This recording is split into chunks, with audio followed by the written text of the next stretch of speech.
Kaip ir sakiau, ši savaitė trenkta. Tad su strategija lygiai tas pats. Pasiekiau tik tai 40% pataikymų. Tačiau uždirbau 618 baksų. Sveiki visi sugrįžę į kanalą, su manimi Juške FX. Šiandieną kalbėsime apie strategiją, kuri nebuvo tokia sėkminga, buvo pasiektas tik tai 40% pataikymas. Tačiau ir su tuo 40% aš pasiekiau 618 baksų plus. Papasakosiu visas taisyklės ir parodysiu pavyzdžius gyvai, tad žiūrime iki galo, visur duosiu patarimų ir judame. Šiai strategijai mums reikės TradingView platformos, jog galėtume pasinaudoti mums reikalingais indikatoriais. Taigi pirmasis žingsnis, nueiname į tradingview.com, pasirenkame porą, su kuria norėtume tradinti. Savo atveju pasiimsiu Australijos doleris prieš Japonijos jeną. Ir šioje strategijoje mums reikės 3 indikatorių. Taigi, nueiname į indikatorius, pirmasis bus LSMA. Least Square Moving Average. Pasirenkame LSMA, paliekame lygiai tokį patį. Antrasis indikatorius bus ZLSMA. Zero Lag LSMA. Pasirenkame šitą indikatorių, paspaudžiame į nustatymus, pasikeičiame spalvą, nes man nepatinka. Paimsim, nežinau, šitą paimsim. Ir inputą pakeičiame iš 32 į 80. Ir kad gautume mūsų patvirtinimus, kad turėtume savo įėjimo išėjimo signalus, dar mums reikalingas vienas indikatorius, kaip matote, jis dabar pas mane vietoj pirmas, nes pagal abėcėlę, tai yra Chandler Exit by Everget. Spaudžiame šitą indikatorių, mes taip pat pasikeisime, jog čia turbūt kad tvarkingiau atrodytų. Taigi nueiname į nustatymus, pirmą inputą į ATR pasidarom 2, multiplier 1, styluose dabar taip, į long stopą startą, short stopą startą nuėjame. Ir šituos long state fillingas ir short state fillingas. Viskas. Strategijai pasiruošėme. Taigi, dabar pakalbėkime apie strategiją ir taipogi mano pirmas treidas buvo atliktas US doleris prieš Japonijos jeną, čia buvo rugsėjo 11, minutinis čartas. Dabar, ko mes laukiame šitoje strategijoje? Pirmiausia, mes strategijoje laukiame stipraus kilimo arba leidimosi. Ir tada laukiame, kol mūsų LSMA iš 25 kirs virš ZLSMA. Perkopsi viršų ir tokiu atveju, kaip ir šitame pavyzdyje, kaip ir mano šitame treide, ieškosime long pozicijos. Bet tačiau, kad įeitume, čia mums padės Chandlerio exitas. Jisai, kaip matote, vėl duoda sell signalus ir buy signalus. Tai šitoje vietoje taip, aš čia galbūt galėjau įeiti, čia gal net būtų dar geriau. Tačiau buvo sellos, tada gavome čia, kad galime įeiti, užsidarė kendalas ir aš įėjau į treidą. Dabar taip, šitoje strategijoje aš naudoju 1:2 risk reward ratio, tačiau jisai nusistato truputuką kitaip. Mes leidžiamės iki pat apačios mūsų ZLMS-o. Ir tada nusistatome apie 1:2 risk reward ratio. Tačiau stop loss aš sukeliu ir jis tampa mažesnis. Ir šiuo atveju mes netgi turime 1:4 risk reward ratio. Todėl man šita strategija patinka ir pasižiūrime, kaipgi man sekėsi. Kaip matote, pirmom minutėm kaina užkilo, vėl buvo backupas, grįžimas į apačią. Slankiojo, jau buvo pusiau pasiektas ir šitoje situacijoje, kaip matote, kirto mano stop loss lygį ir su šiuo treidu aš netekau apie 160 baksų. Antrasis treidas buvo GBP prieš US dolerį ir šitoje vietoje mes ieškojome short pozicijos. Kitaip sakant, pardavimo, tikimės, kad grafikas leisis. Taigi dabar vėl matome šitoje vietoje pakilimą.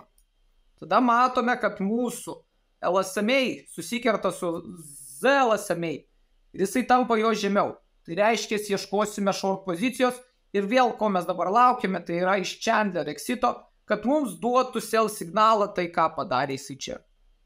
Taigi dabar vėlgi nusistatome savo risk reward ratio, aš vienas, kaip sakiau, 1:2 ir stop lossą nustatau ten, kur duotas man sell signalas.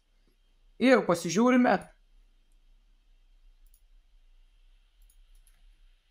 Ir kaip matote, treidas labai greitai pasiekė mano take profit lygį ir su šiuo treidu aš uždirbau apie 460 baksų pliusą.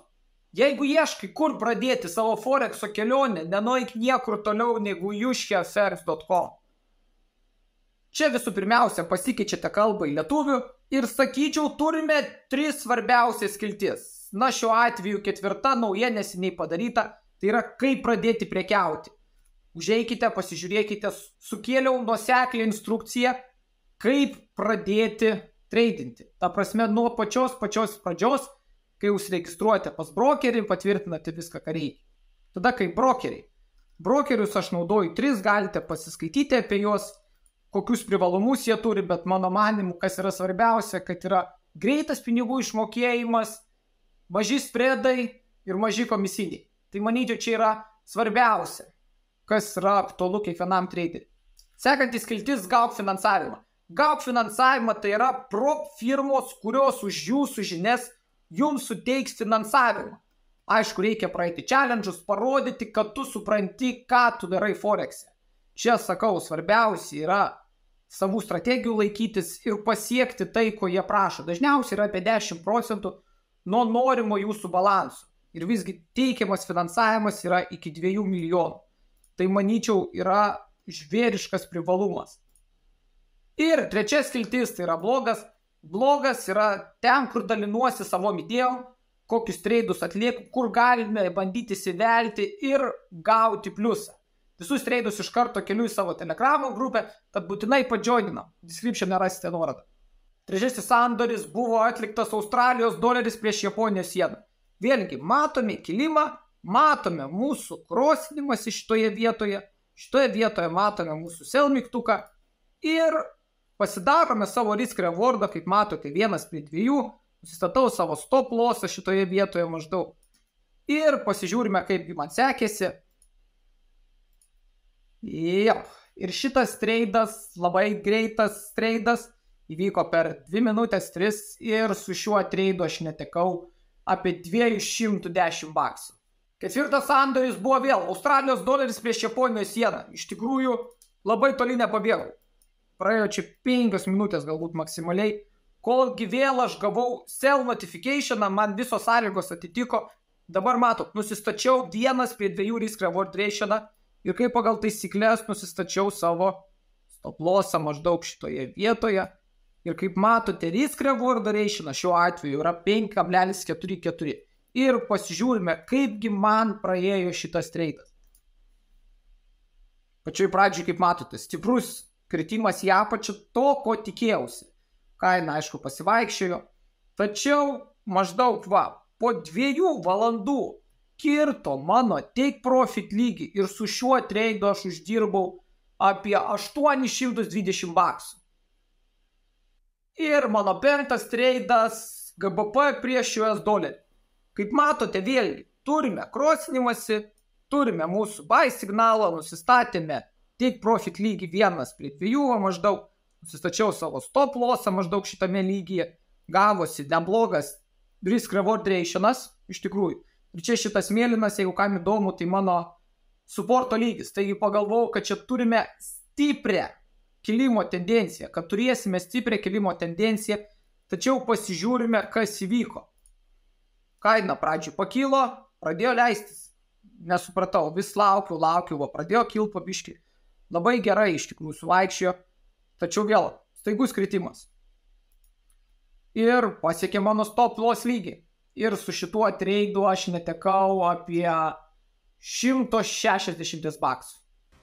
Na štai ir viskas, šiandienė vaizdo įrašė apie šią strategiją. Iš tikrųjų, šią strategiją aš naudoju ilgą laiką, man jinai labai patinka, skalpinimui ypatingai, nes judesys greitas, risk reward ratio'as taip pat būna labai geras, o kaip matėte, vienas buvo 1:6 beveik, iš tikrųjų labai atpirko tas vienas treidas kitus nuostolius. Taigi, kad ir su 40% pataikymu, ši strategija tikrai nebloga. Šiaip vidurkį mano paėmus tai yra maždaug apie 50 laikosi, galbūt biškutį daugiau. Tikiuosi, ši strategija jums suteiks šiek tiek žinių, kaip veikia visa prekyba. Ir dabar atnaujinus puslapį jūs galite rasti, kaip žingsnis po žingsnio prisiregistruoti prie brokerio. Tik pradžiai stipriai rekomenduoju naudoti demo versiją. Jeigu jums šis vaizdo įrašas suteikia bent kiek naudingos informacijos, nepamirštam paspausti patinka mygtuką, prenumeruoti kanalą ir jungti pranešimus, kad gautumėte naujienas apie ateinančių turinio atnaujinimą. Kaip visada, jeigu turite klausimų ar pasiūlymų, komentarus. Sėkmingos prekybos ir iki kitų kartų.